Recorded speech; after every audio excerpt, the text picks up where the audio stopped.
Well, in our second live interviews, I've got Nigel Hawker here, who's born and bred in West Bay, 1945, and pointed out to me this afternoon the room that you were actually born in, didn't you? Yeah. And Nigel's been involved in the West Bay fishing industry for over 50 years. And seated next to Nigel is Arthur Watson. And Arthur moved to West Bay as a 3-year-old and in 1939. And in the mid-60s, worked with his mum at a cafe in West Bay. And then his mum said, Arthur, you can take over. And last year, after over 50 years of working, which is now the Riverside restaurant, at the young age of 80, Arthur decided to take a slight backward step and take his hands off the reins a little bit of the restaurant. Although when I was there this afternoon, so many people came up to Arthur, and that was wonderful to actually see. So you're still very much involved in the restaurant. My first question to both of you, but I'll ask you first, Nigel. Watching those films of West Bay, and as a West Bay boy, born and bred, what did the films evoke in you? A bit before my time, obviously. Of course, Nigel. But some of it, yeah, you can remember. As my learned friend pointed out to me, West Bay is more than what you saw there. There were 350 ships built in the shipyard in West Bay. But a lot of that carried on during my time, the ships coming in with the timber from the Baltic and so on and so forth, taking gravel out for ballast, etc. So, you know, it has carried on up till the ships stopped coming, and then that was the finish of that. But the fishing has built, and I would say, compared now, there's as much fishing done in West Bay now as there was more than just after the war. It built up after the war and then steadily increased to a level that it is now. And it's still a thriving port now. Which is wonderful. We were discussing that, weren't we? It's despite what some estate agents put on their blurb as an ex-fishing port, it's not. It's still a fully functional working fishing port. And for you, Arthur, watching those films, I mean, you came to West Bay as a 3-year-old, as I said, in 1939. Watching those films, what memories did it evoke for you? I mean, I know they were in the 30s, but what did you think and feel when you were watching that? Just how hard they all worked. Getting all that timber off those boats, rolling it up, all the splinters, everything done by hand. You had to be so strong and so tough to survive that. And all around, everyone you could see was a hard-working, ordinary person, and all the holiday makers was what West Bay still is, a very ordinary, hard-working little coastal village. And what are your earliest memories of West Bay? Well, that would be, I suppose, the war, really. You know, you didn't have much of a life. I suppose I was allowed to live in West Bay because my father was in the Navy. And when the Americans and the Canadians all turned up, lots of people were thrown out of their homes, but we weren't. And we had, I suppose the war was one of the most wonderful times you could ever have as a child, because you didn't understand the implications. And you could look out over Portland and see the greatest firework display you ever saw as the German bombers came to destroy Portland, and the guns tried to shoot them all out of the sky. And then we had the first banana from the American troops, first Wrigley's chewing gum, got any gum chum and all that. So it was magic, really. It wasn't war, really. And then one day they all disappeared, every last one of them. And we never knew why, or never knew if they survived or if they didn't.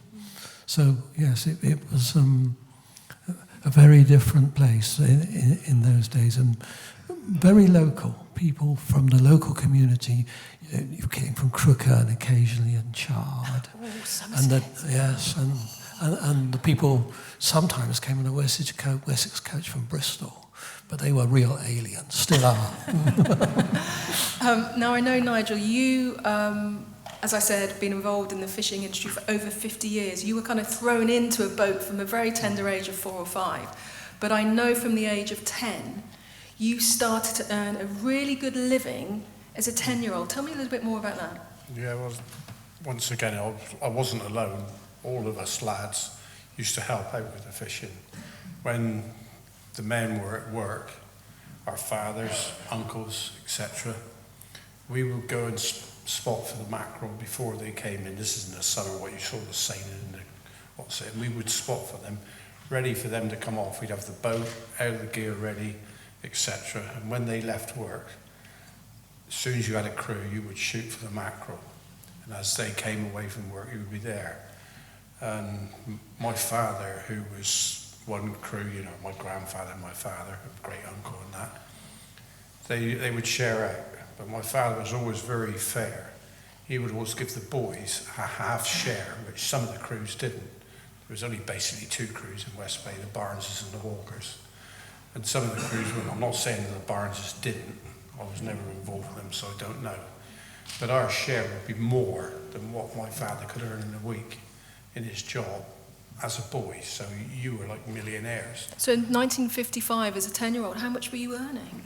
You could earn in a night maybe £5-6 in a night.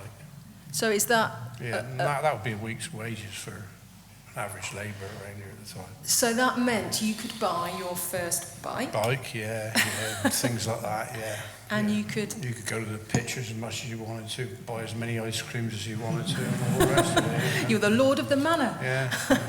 And then also we supplemented it during the winter, which I haven't said to you, is with beachcombing, which is an art.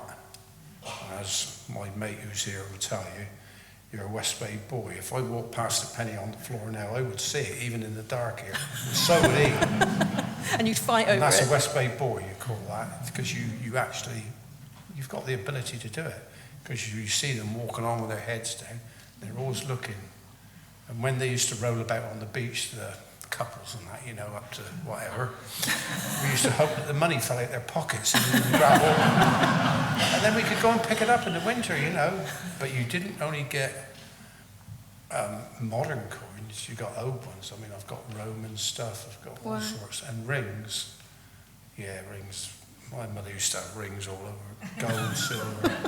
And I've still got some now, you know, which are quite old and worth quite a lot of money, but that was quite good. So we've done it in the 2 ways, you know. Mm. So that was. So you were pretty wealthy as a youngster. Oh yeah, you were. Yeah.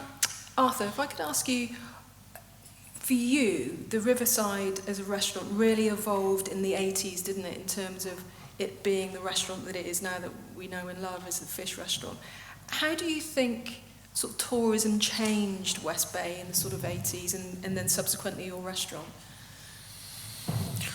Well, I suppose we started off as a really wonderful establishment and got mentioned by the old crocs in the Daily Mirror many 30 or 40, 50 years ago. Sausage, egg and chips was a favourite, and chicken and chips and things like that. And the people who really came to West Dorset were fairly local. We didn't get many people from the big cities, except in Pier Terrace, I think some Londoners had some posh flats there. I think the Mountbatten family had a flat there at one stage, and I'm told got up to lots of no good, which was not what they were there for. And then gradually we changed it as the days went on. I'm trying to think really.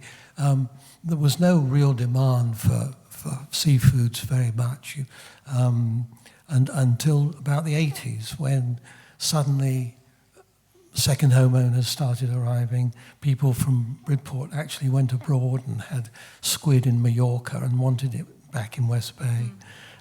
So it was a sort of slow rolling process of us providing things if people asked for them, and then, you know, we didn't sell a scallop for about 20 years. And talking of scallops, this man was your scholar. Oh, well, absolutely. Merchant, wasn't he? We had very close links always with the fishing people, the people who caught it all. But new laws and new regulations have made it very difficult for fishermen to sell direct to end users.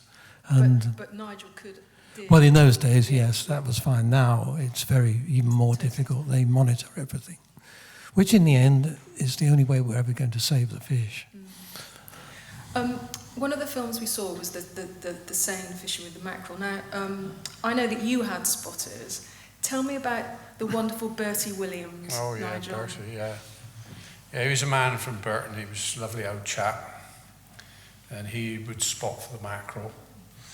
And he said to us this one time, I'll go up on the top of the cliff and spot for the mackerel. And I'll wave my hat. And I'll show you the way to shoot round, which direction they're going, because you see them better there. And anyway, consequently, there was 2 seine crews waiting us, and Barnes was there, and he waved his hat like that. So, and whoever was rowing the boat, or who was in charge of the boat, I think it was my father and grandfather, or it might have been Rex, one of them anyway. And they decided to shoot the other way.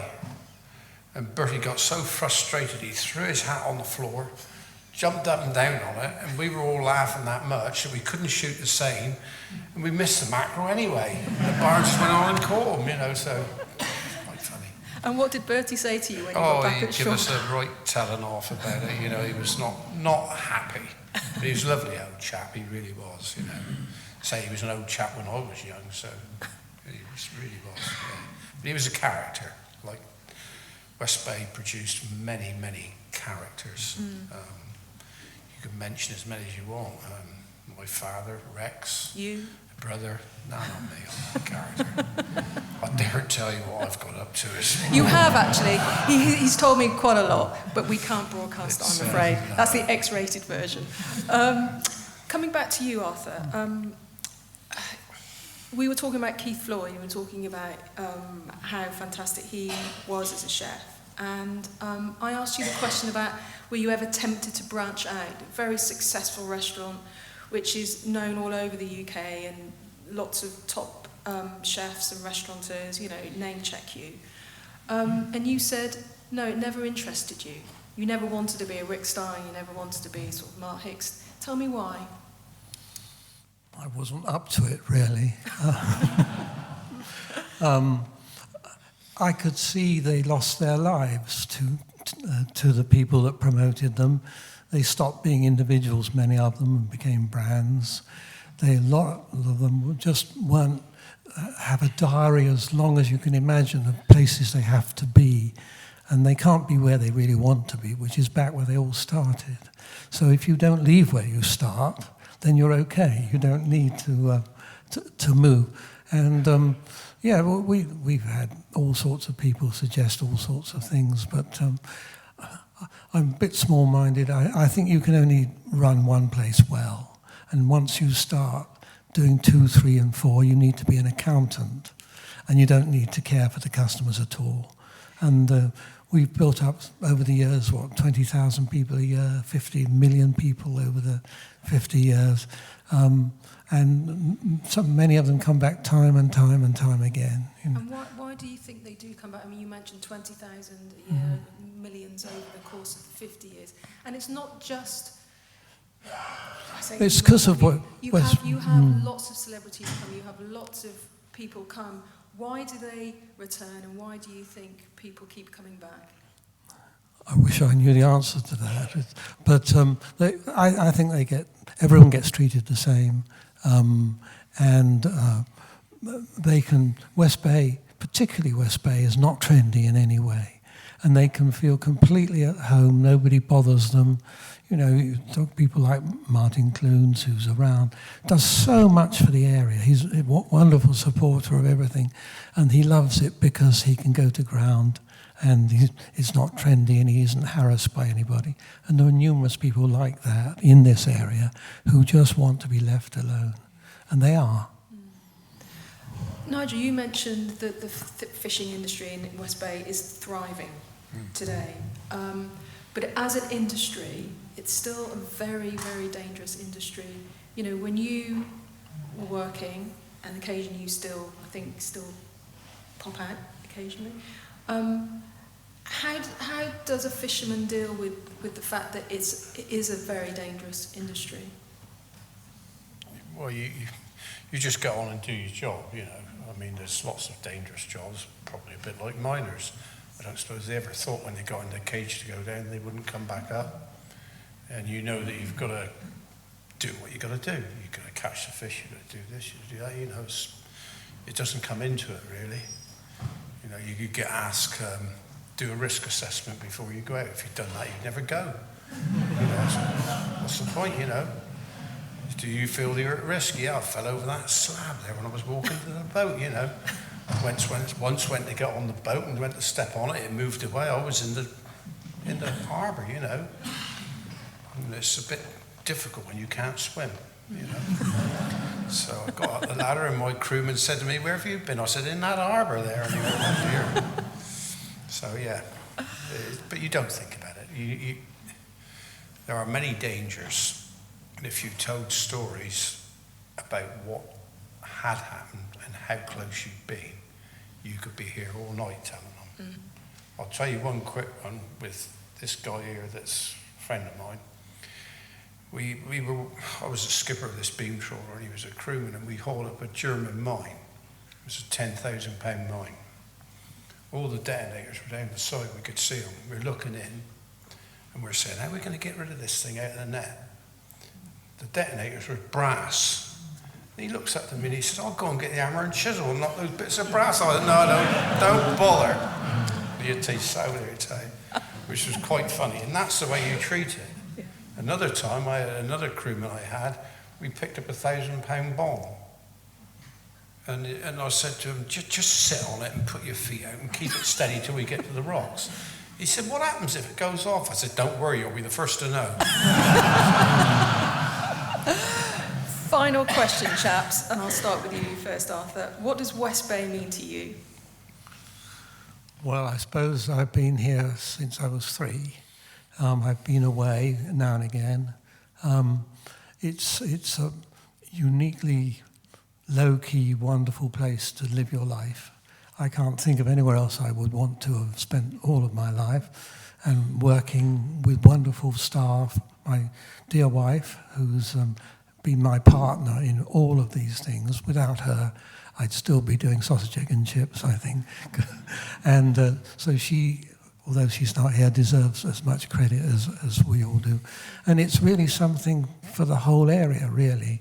We see ourselves as trying to provide special occasions for as many people who want to come. So, yeah, I wouldn't want to have ever lived anywhere else, and I hope I got a few more. I've stopped doing it now. I'm sort of 80 now. I will help a bit, but I hope I have a few years of enjoying it rather than working. You've got your grandson in the wings, well, yeah, he's in the background, yeah. And you, Nigel, what does West Bay mean to you? It's a place I was born, it's a place I belong, you know. So probably that's about it, you know. Got a bit of history here. I'm just about accepted as a local now, unlike some. We've got ancestry back 300 years, so, you know, probably we are local. But that's what it is. It's a nice place to live. Some nice people there. And I think I mentioned you today, there's a book written in about 1900, and it's called West Bay and the Astral, the old seaman who went away. Why did you come back? And they said, because it never changes. But it has changed, and it is changing like everywhere. But it's still a lovely place to live. You can still find people who will have a yarn with you, you know. So that's why. Simple as that. Thank you both. Jeff and Nigel and Arthur are going to be still around at the end of the final film, which is just about to come up. So if we invite you to stay, and you can ask the chaps any questions you like about their other memories they may have. So for anybody that does want to stay after the last film, please do.